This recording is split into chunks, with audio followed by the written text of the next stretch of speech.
This was J.J. Redick 2 years ago. His face was glowing, and he looked filled with confidence and ambition.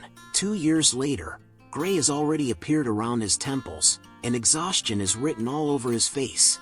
Now, with a roster like this in front of him, next season is almost guaranteed to push him to his limits again. And this time, LeBron will not be there to help carry the weight.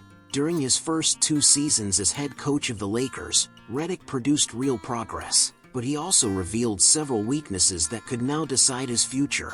He went from a retired NBA role player to an online celebrity through content creation. He rode the attention all the way to a spot on ESPN's official NBA Finals broadcast team. Then he linked up with LeBron.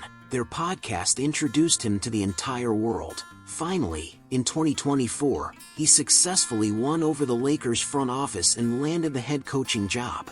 But coaching is not the same as hosting a podcast. Talking confidently off the court does not mean you can handle everything smoothly on it. That was especially true for Redick, who had no coaching experience after retirement and had only worked briefly as Lonzo Ball's personal shooting coach during his time with the Pelicans. For someone like that to take over a franchise under that level of scrutiny as the Lakers was almost impossible to imagine.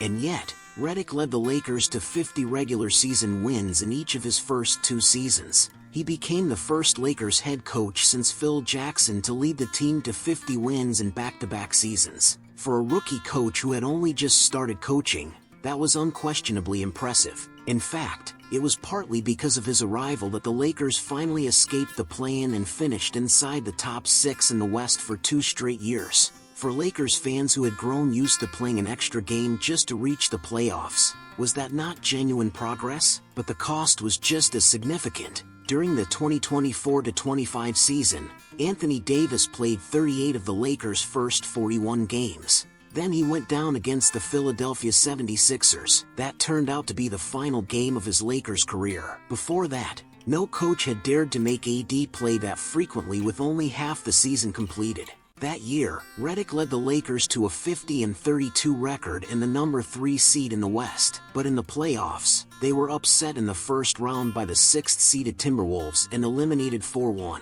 In the final game of that series, he moved 41-year-old LeBron to center in a small ball lineup and asked him to match up with Rudy Gobert. Jackson Hayes played only 4 minutes and 21 seconds before being completely abandoned. Across the 4th quarters of the entire series, the Lakers scored only 85 total points. That was the lowest total by a number 3 seed or higher since seeding records began. In Game 4 of that same series, Redick suddenly went full Tom Thibodeau. He used the exact same 5-man lineup for the entire second half without making a single adjustment. No NBA coach had done that in a playoff game over the previous 25 years. Redick's strengths and weaknesses have always been obvious. He fixed the loose defense and one-dimensional offense left behind by Darvin Ham. He raised the team's offensive efficiency from 116.3 to 127.6 points per 100 possessions. He successfully made 2 ball-dominant superstars, LeBron and Luka, coexist. He even convinced LeBron, who had controlled NBA offenses for 20 years, to calmly accept being the 3rd scoring option. He also helped DeAndre Ayton play his best basketball since his 2021 finals run alongside Chris Paul. Ayton shot a career-high 67.1% from the field. Redick helped Smart transform into one of the league's most impactful defenders. He turned Rui Hachimura into an elite catch-and-shoot threat. Luke Kennard shot 47.4% from 3 in the playoffs. Even Bronny James, whose selection had been heavily criticized, gradually earned a legitimate rotation role in Redick's system and showed that he could belong in the NBA. But when it came to rotations, Redick consistently stuck with only 8 or 9 players. He prioritized regular season results at the expense of player health. Luka averaged 36.6 minutes per game last season, 4th most in the league. Austin Reeves averaged 36.9.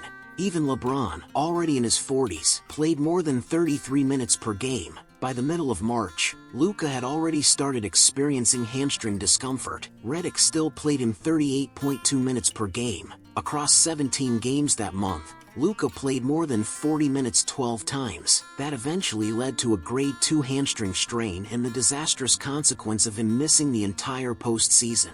Redick obviously knew this workload could burn his players out early, but with his level of experience and authority, he simply could not withstand the outside criticism or the scrutiny of the Lakers front office, so winning had to become his first priority. Redick does have excellent communication skills. He can convince every superstar under him to give everything they have, but the price is that he cannot balance the feelings of the role players and young players around them. In post-game interviews, he frequently criticized the team's mistakes and lack of effort in public. When losses pushed him over the edge, he could only explode in frustration, and Vanderbilt became the player caught in the middle.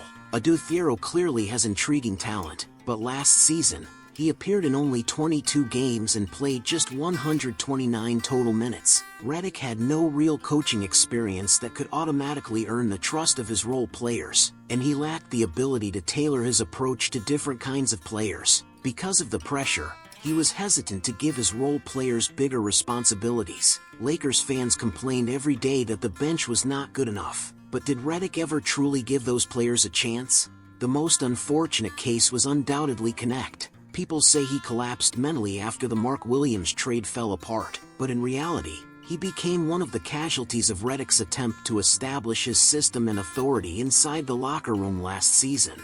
During the 2024-25 season, Connect once scored 37 points in a game. For a brief moment, his shooting even drew comparisons to Klay Thompson. He even looked capable of competing for Rookie of the Year. But last season, he was given almost no margin for error. The moment he made a mistake, he was taken out of the game. Then he would immediately receive a DNP. Next season, Redick will face a completely different roster. He will have new players and new problems. Yes, he helped create the historic moment when Bronny and LeBron became the first father and son to share an NBA court. Yes, he repeatedly praised LeBron in interviews. Yes, this year he built the Lakers' playoff offense around LeBron and eliminated the Rockets. But in the end, the Lakers still sent away Hachimura, Kennard, Ayton, and Smart.